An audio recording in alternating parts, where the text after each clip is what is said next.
देखिए, तो अब वॉरेन बफेट साहब जो है उनके उनकी जो ऑफिस में जो दीवार है उसपे पूरे प्रिंट आउट क्यों चिपके हुए हैं स्टॉक मार्केट से रिलेटेड। जितनी बार भी स्टॉक मार्केट में फॉल आया हुआ है तो लोग क्या कहते हैं, ठीक है, आपने सुना होगा कि भैया जब मार्केट में फॉल आता है तो लोग क्या कहते हैं। एग्जांपल लीजिए, जब निफ्टी ने 10,000 ब्रेक कर दिया था तो लोगों ने कहा था 8,000 जाएगा। जब 8,000 ब्रेक कर दिया था तो पूरी दुनिया कहती कि निफ्टी 6,000 तो जाएगी ही जाएगी। दुनिया के सारा प्राइस एक्शन सारा फंडामेंटल लगा के निफ्टी को जबरदस्ती 6,000 पे भेज रहे थे और निफ्टी ने 7,500 का लोड बनाया, 7,500 के आसपास का, और उसके बाद आज कहाँ खड़ा है, 13,000 के ऊपर खड़ा है। वहां से हो गई है डबल, सारे स्टॉक जो है लगभग लगभग 2.5 गुना 3 गुना हो चुके हैं। तो ये जो है, ये जो मूवमेंट आया, ये जो मूवमेंट आई मार्केट में, तो उस वक्त ये जब मार्केट यहाँ पे थी तो इतना बुलिश कोई नहीं था। मैं जितने लोगों को जानता हूँ कोई बुलिश नहीं था। इनफैक्ट सब यही बोल रहे थे कि लगभग लगभग 9,000 जाएगी और वहां से या तो और नीचे जाएगी या रेंज बाउंड हो जाएगी। मैंने किसी को नहीं सुना था कि निफ्टी में बिल्कुल वी शेप रिकवरी हो जाएगी, एक दो लोगों को छोड़ के। एक ही लोग, सुनील बिजनानी नाम का एक बंदा था बोल रहा हूँ, सॉरी है बंदा, इसने कहा था कि वी शेप रिकवरी होगी। लेकिन ये उसने किंतु परंतु लगा दिया था बहुत जबरदस्त, क्योंकि वो जो बोलता है वो बहुत ही शातिर बंदा है, यानी कि उसको एक्सपीरियंस है मार्केट का।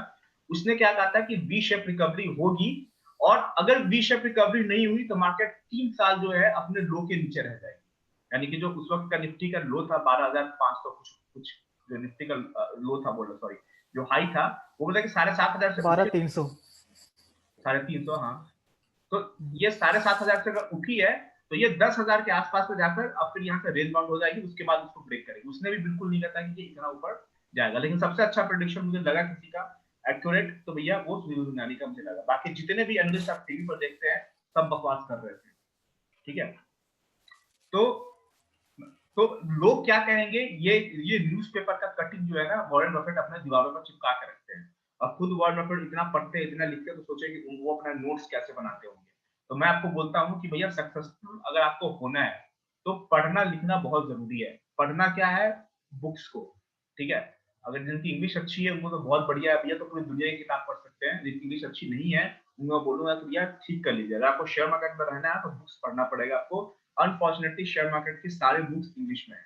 हिंदी में मुझे नहीं लगता है कि कोई बुक है, मैंने तो आज तक पढ़ी नहीं है, पढ़ी क्या मैंने देखी भी नहीं है, लेकिन होती है। मुझे ट्रांसलेशन तो होगा ही इसका, लेकिन फिर मजा नहीं आएगा उसको पढ़ने में। एक जो बात, जो राइटर ने जिस अंदाज में लिखा हुआ है अपने लैंग्वेज में, उसको जब ट्रांसलेट कीजिएगा तो पढ़ने में मजा नहीं आएगा। ठीक उसी तरह से लगेगा जैसे हॉलीवुड मूवीज आप हिंदी में देखते हैं तो कैसे जो है एक्टर का लिपसिंग कहीं और जारी होती है और जो है आवाज कहीं और से आ रही होती है, तो उस टाइप का आपके फीलिंग आएगी। थोड़ा इंग्लिश को स्ट्रॉन्ग कर लीजिए, बुक्स पढ़िए और लिखिए क्या, जो आपका ट्रेड है, जो आपकी एनालिसिस है। जैसे एग्जांपल लीजिए, मुथूट फाइनेंस आज बहुत अच्छा ऊपर गया था, वो ब्रेकआउट पे खड़ा था। मैंने उसके पहले जो है अदानी ग्रीन्स में जो है मैंने जो अच्छा प्रॉफिट बनाया था डिलीवरी में स्टॉक्स लेके। मैं डाबर में मैंने सजेस्ट किया, खुद मैंने डाबर में थोड़ा लिया और दूसरे स्टॉक्स में ज्यादा ले लिया था।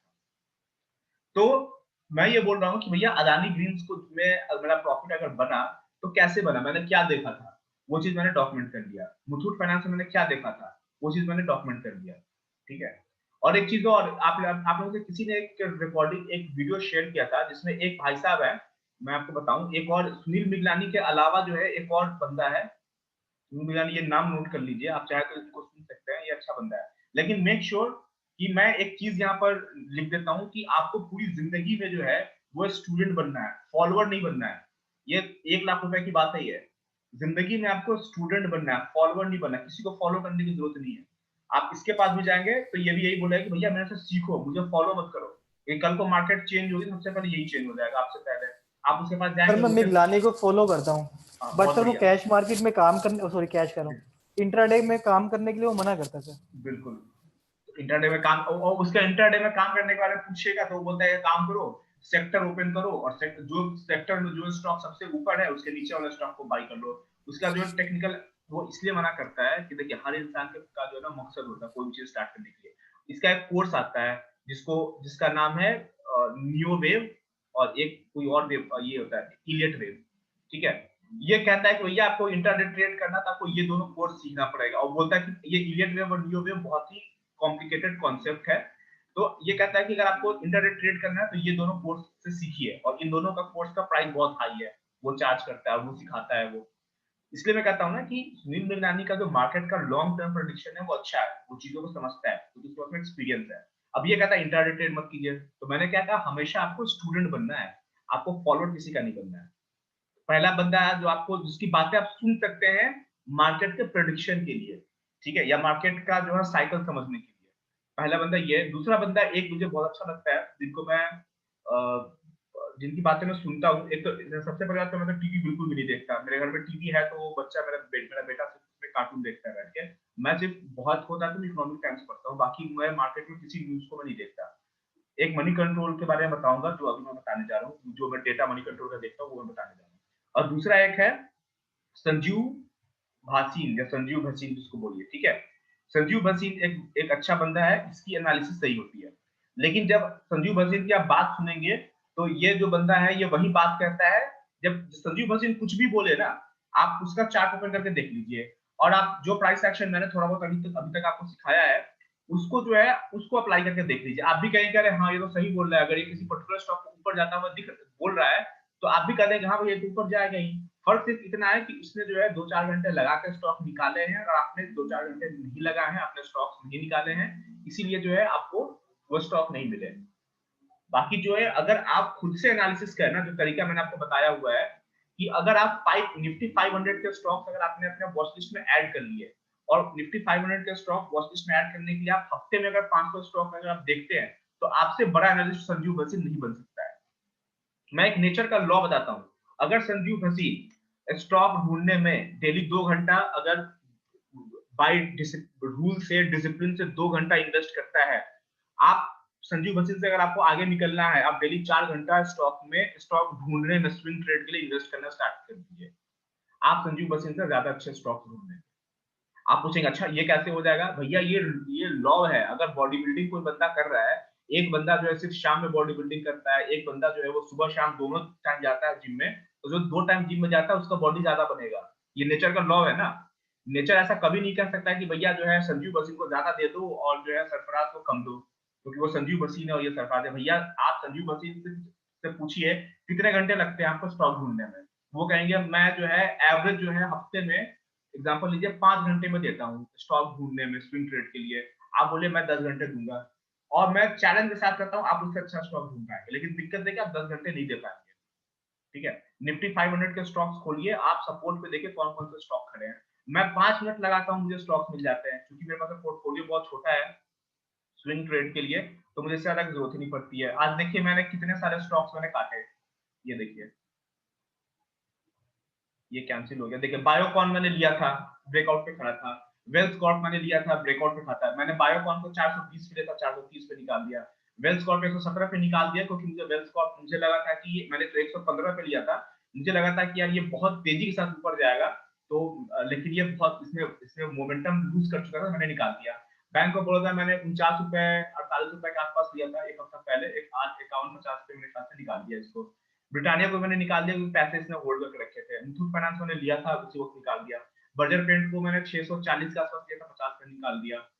ठीक है, डाबर अभी तक होल्ड पे है। और ये जो दो स्टॉक है, एक तो डाबर मेरी गलती है जो अभी तक इसमें होल्ड में दिख रहा है आपको, और एक ये रिलायंस जो है, ये जो है आपको स्क्रीन दिख रहा है, तो ये रिलायंस जो है ये मेरा लिया हुआ नहीं है, जिसका सर आपकी स्क्रीन आ नहीं रही है अभी तक।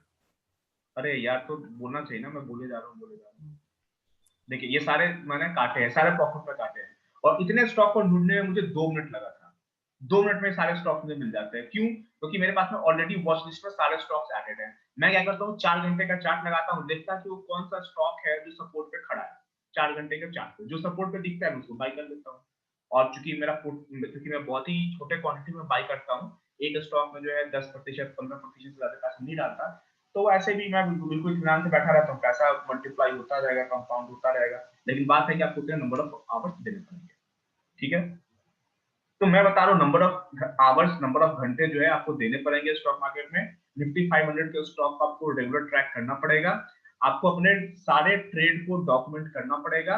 एंड आज के लिए एक लास्ट टॉपिक मैं बता दूं कि एक मनी कंट्रोल जो है वो उसका वो बहुत अच्छा वेबसाइट है, वहां पर जाके आपको करना क्या है वो देखिए। जब मनी कंट्रोल का वेबसाइट खुल गया, होम पेज पे भी ऐसे ही कुछ दिखेगा, आपको दिख रहा होगा। तो ये बहुत सारी इंफॉर्मेशन देता है। देखिए इससे आज के मार्केट में टॉप स्टॉक मार्केट एक्शन में आज में जो है एनएससी में जो है टॉप गेनर कौन कौन से रहे, आज जो है एनएससी में जो है टॉप लूजर कौन कौन से रहे, मोस्ट एक्टिव स्टॉक कौन कौन सा है। तो बजाज फाइनेंस देखिए मोस्ट एक्टिव स्टॉक में आ रहा है, ठीक है। बजाज फाइनेंस को मैंने 4500 पे बाई किया था, 4700 पे मैंने सेल कर दिया था। क्यों किया था? ऑप्शन चेन के चक्कर में। ऑप्शन चेन कह रहा था कि भैया ये 4700 के ऊपर नहीं जाएगा, देखिए 4900 का खड़ा है, ये सारे ऑप्शन चेन फेल हो गए, ठीक है। रिलायंस है, कोटक महिंद्रा है। इंट्राडे लार्ज डील्स कहाँ कहाँ हुई है? महानगर गैस लिमिटेड हुई है, क्योंकि गवर्नमेंट ऑफ इंडिया की कुछ गैस सेक्टर के लिए कोई न्यूज है, इसीलिए ये जो है इसमें आज ऊपर गया है। सर रिलायंस तो माइनस में था, तो ये वो शो क्यों हो रहा है यहाँ पे? मोस्ट एक्टिव स्टॉक नहीं नहीं 1929 वैल्यू 100, ये 100 रुपीज बढ़े होंगे इसमें। नहीं सर नहीं बढ़े, क्योंकि मेरे पास रिलायंस के 47 शेयर्स हैं, तो वो तो माइनस में ही है। ये 1929 चेक कर लेते हैं एक बार। रिलायंस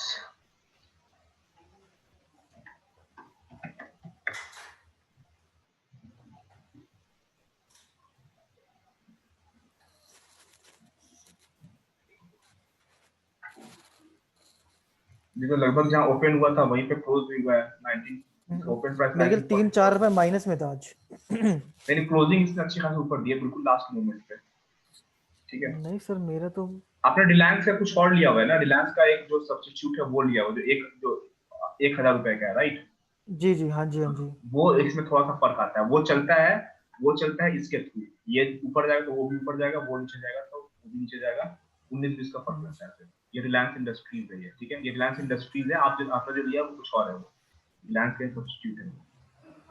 ये एक चीज मैं आपको, हाँ मैं ये दिखा रहा था ना आपको, ये क्यों दिखा रहा है मोस्ट एक्टिव स्टॉक। अच्छा ये एक्टिव स्टॉक है ये, यानी कि जिसमें सबसे ज्यादा जो वैल्यू, सबसे ज्यादा जिसमें वॉल्यूम था, जो सबसे ज्यादा ट्रेडिंग हुई है, जी जी, ये क्योंकि सर प्राइस नहीं रिलायंस है। 22 रुपए माइनस में आज। हाँ तो ये मोस्ट एक्टिव स्टॉक है ये मोस्ट गेनर तो ये है, Tata Motors, hero MotoCorp gainer है, ठीक है। मैं जो चीज दिखाना चाहता हूँ ये दिखाना चाहता हूँ। देखिए अगर आपको इंट्राडे ट्रेड करना है तो लाइव मार्केट ऑन हो तभी भी आप देखिए यहाँ पे टॉप गेनर जाकर देख सकते हैं कि आज का टॉप गेनर कौन है, आज का टॉप लूजर कौन है, सबसे ज्यादा जो है एक्टिव स्टॉक क्या है, सबसे ज्यादा ट्रेडिंग कहाँ चल रही है। अब एक चीज है देखिए यहाँ पे ये 4-5 ऑप्शन है, यहाँ पर आपको थोड़ा सा रिसर्च करना होगा, ठीक है। मैं आपको बहुत सारे आर्म्स दे रहा हूँ, आपको जो यूज करना है आप उसको यूज कीजिए। जैसे एग्जांपल लीजिए, यहाँ पे हाईएस्ट ओपन इंटरेस्ट, जब आप इसको क्लिक करेंगे तो ये देखिए आपको कुछ एक पेज ओपन होगा। ओपन इंटरेस्ट हाईएस्ट का मतलब ये है कि कहाँ पे जो है सबसे ज्यादा लोग जो है ऑप्शन में, सबसे ज्यादा लोग जो है एक महीने में वॉल्यूम आता हुआ देख रहे हैं। आपको आइडिया है, बीडीएल है, आईडीएफसी फर्स्ट बैंक है, फेडरल बैंक, आईसीआईसी बैंक। आपको इंट्राडे अगर ट्रेड करना है तो यहाँ से जो है आप स्टॉक उठा सकते हैं। इनफैक्ट स्विंग ट्रेड भी करना है तो आप यहाँ से जो है स्टॉक उठा सकते हैं। जैसे हाईएस्ट ओपन इंटरेस्ट है तो इसमें कितने, कौन सा स्टॉक जो है दिसंबर की जो एक्सपायरी है, दिसंबर के जो एंड में जो एक्सपायरी हो गया 18 दिसंबर को, मेरे 18 दिसंबर को नहीं और 22-23 दिसंबर को मेरे ख्याल से होगी एक्सपायरी, तो उसमें कौन सा स्टॉक जो है सबसे ज्यादा मूवमेंट जिसमें रहेगा वो स्टॉक यहाँ पर आ रहे हैं, ठीक है। यहाँ से आपको स्टॉक्स वो मिलेंगे जिसमें उस पर्टिकुलर डे में मूवमेंट होने की संभावना सबसे ज्यादा है, ठीक है। एक बहुत अच्छा जो चीज, बहुत सारा ऑप्शन, बहुत ज्यादा बढ़िया एक टैब मुझे ये लगता है, increase in open interest and increase in price.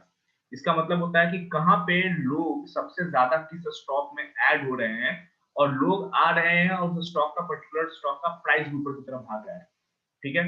इसमें कौन कौन सा, फेडरल बैंक है, सेल है, बीएचईएल है, टाटा मोटर्स है, नेशनल एल्यूमिनियम है, एलआईसी हाउसिंग फाइनेंस है। तो यहाँ से आप स्विंग ट्रेड के स्टॉक ले सकते हैं। अब आपको आपको ये मैं ये नहीं कह रहा हूँ कि इंक्रीज इन ओपन इंटरेस्ट और इंक्रीज इन प्राइस है तो ये इसको आप बाय कर लीजिए स्विंग ट्रेड के लिए, पोजिशनल ट्रेड के लिए नहीं। मैं ये कह रहा हूँ कि इनसे आप स्टॉक, ये सारे स्टॉक का चार्ट आप जो है लगाइए अपने ट्रेडिंग व्यू पर या फायर्स पे और चेक कीजिए कि क्या इसमें बाइंग बनती है थोड़ा सा बड़े टाइम फ्रेम में।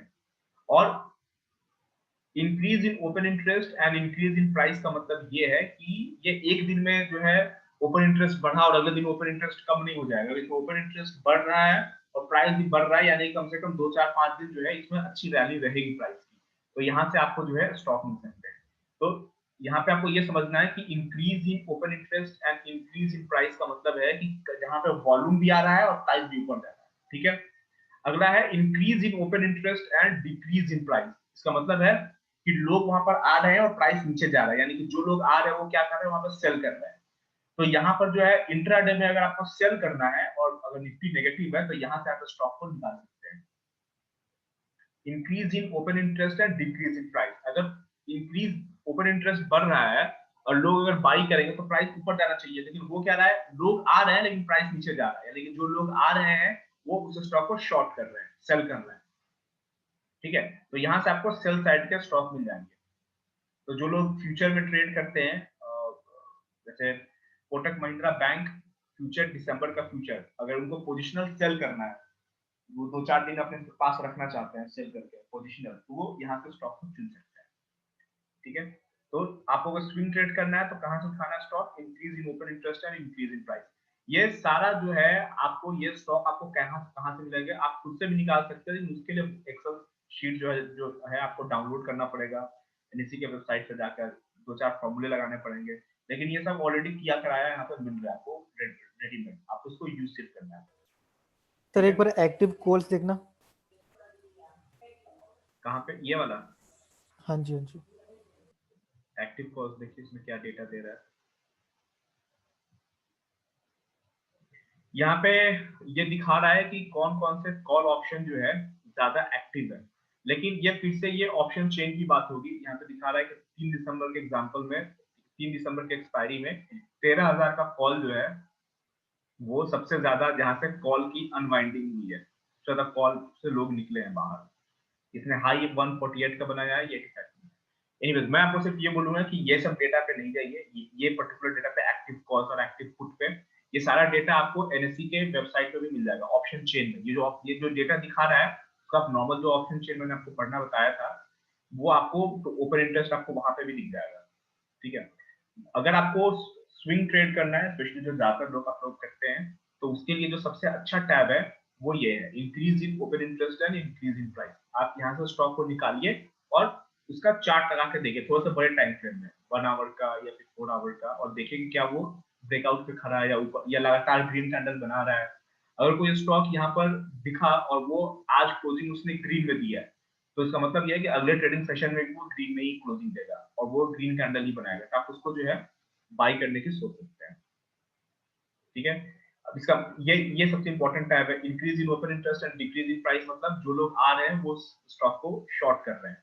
Decrease in open interest and decrease in price, इसका मतलब क्या है, यहाँ पे ओपन इंटरेस्ट भी कम हो रहा है और प्राइस भी नीचे जा रहा है, यानी कि ये जो है वो इनर्ट स्टॉक है, इसमें बहुत ज्यादा मूवमेंट होने की संभावना भी जो है कम है, क्योंकि ओपन इंटरेस्ट कम हो रहा है, ओपन इंटरेस्ट कम हो रहा है तो इसमें जो है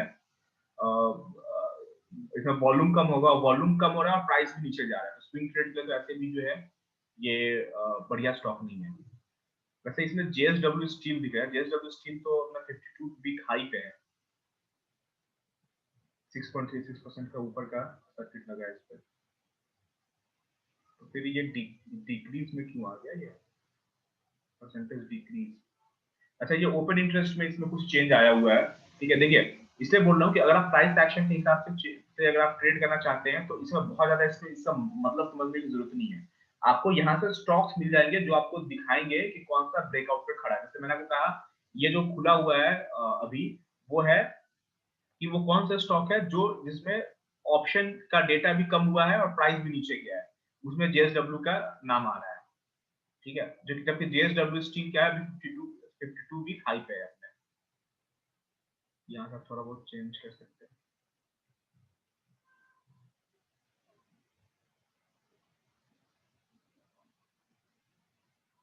ब्रिटानिया है, आयशर मोटर है। वैसे एक चीज और, आयशर मोटर से एक चीज मुझे याद आ रहा है, अगर आप लोग को लंबा पोर्टफोलियो बनाना है ना, 5-10 साल का, अगर 5 साल का पोर्टफोलियो बनाना है तो आयशर मोटर बहुत अच्छा स्टॉक है जिसमें आप इन्वेस्ट कर सकते हैं। वन ऑफ द स्टॉक्स आपका हो सकता है ऑटो सेक्टर से। ये 2600 पे अभी है, ये आराम से कभी भी 5,000 जा सकता है, ये तुरंत 5,000 ज्यादा बोलेंगे 4,000 जा सकता है, क्योंकि ये गिरा था तो 36, आयशर मोटर ने जो हाई बनाया था वो मेरे ख्याल से सर 38, 24-25 का दबाओ। नहीं वो आपने अभी का बोल रहे हो ना, ये जब 24-25 हजार जो गिरा था ना, तो वो गिरा था ऊपर से, वो गिरा था 37 से 38 हजार से वो गिरा था, ठीक है। तो अच्छा। यानी कि 37-38 हजार का मतलब 3,700 3,800, ठीक है। तो सर ये दोबारा 38,000 जा सकता क्या? 38, ये स्टॉक ब्रेक हो गया है ना, ये इसका भी प्राइस 26,000 है, 2600 जो दिख रहा है ना, ये तो हाँ जी, हाँ जी। 26,000 है, क्योंकि ये ब्रेक हुआ 1:10 में, ये ब्रेक हुआ है, ये ब्लू चिप स्टॉक ओके, है, इसको ये मतलब 2600 इसका रियल प्राइस नहीं है, 26,000 है। 26,000 है। ये स्टॉक 1:10 में ब्रेक हो गया था, यानी जिसके पास एक स्टॉक था उसको 10 दे दिया गया और इसका प्राइस 10 गुना कम कर दिया गया नहीं, लेकिन ये स्टॉक। आने वाले टाइम में दोबारा से जा सकता है हजारों में?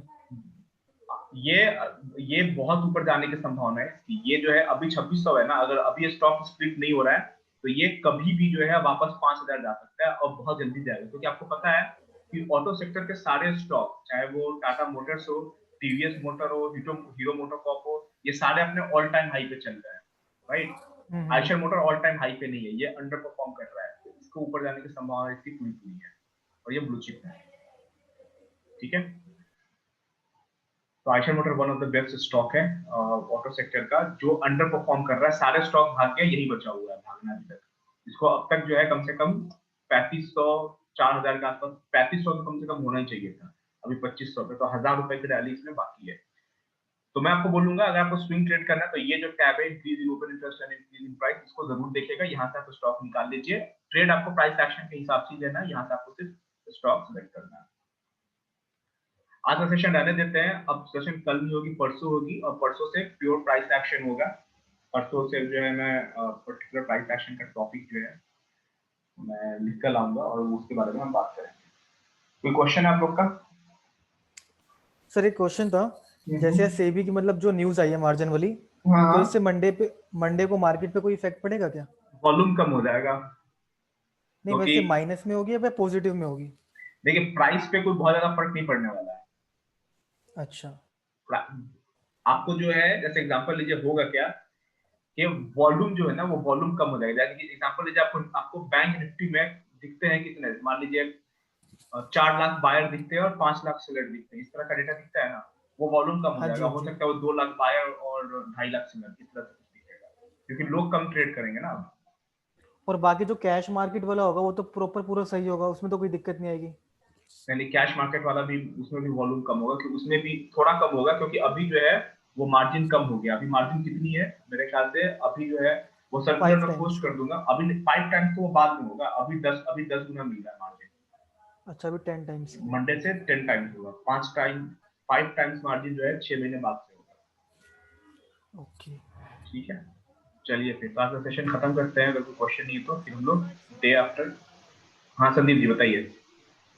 सर मुझे ना ये एक्चुअली मुझे थोड़ा जा बाहर निकालना संकट से। मुझे ये बताइए कि जैसे मैं तो मार्जिन मुर्जिन लेता नहीं हूँ, हाँ मैं हाँ। तो ऐसी है ना, कोई जैसे कोई शेयर मान लो, मैंने अभी शेयर मान लो फिर रहा है 500 पर, ठीक है, हम्म वो मुझे लग रहा है महंगा, तो मैंने ये फाइंड कर लिया कि वो ऊपर जाएगा, ठीक है, हम्म। तो मैं उसकी ऑप्शन ले लेता हूँ, दूर की कॉल ले लेता हूँ, जहाँ जी, मुझे वो 7-8 हज़ार का पड़ता है, ठीक है, तो उससे मुझे तो कुछ नहीं फर्क पड़ेगा आपको कोई मार्जिन फर्क नहीं मिलने ना पड़ेगा, मिलने से। नहीं आपको कोई फर्क नहीं पड़ेगा उससे। आप जो ये टेक्निक तो यूज बहुत करते हैं ना, उससे कोई फर्क नहीं पड़ेगा, बात, थैंक यू सर, यही बात है। ठीक है सर सर एक जी। ना मैं आपको व्हाट्सएप पे चीज़ भेजूंगा, मेरे को समझ नहीं आई, अगर जब आपको टाइम मिला तो मेरे को उसका जवाब दे दीजिए, ऐसे ही कुछ हाँ आया था मेरे इंग्लिश में। ठीक है, भेज दीजिए आप। जी थैंक यू सर, ओके। चलिए, गुड नाइट। जी सर। Good night.